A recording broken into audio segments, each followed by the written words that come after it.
ભાવનગર મહાનગરપાલિકાના દબાણ હટાવ સેલના કાફલાએ શહેરના વિવિધ વિસ્તારોમાંથી ટ્રાફિક અને રાહદારીઓને અડચણરૂપ અસ્થાયી પ્રકારના દબાણો દૂર કર્યા હતા.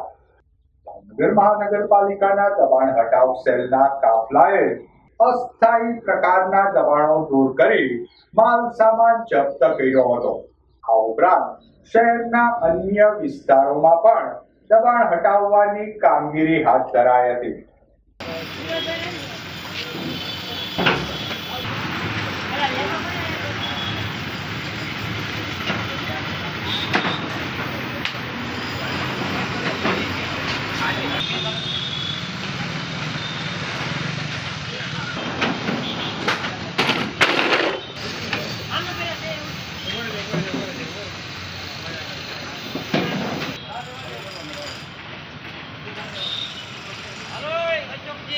સામાન લઈ લો કે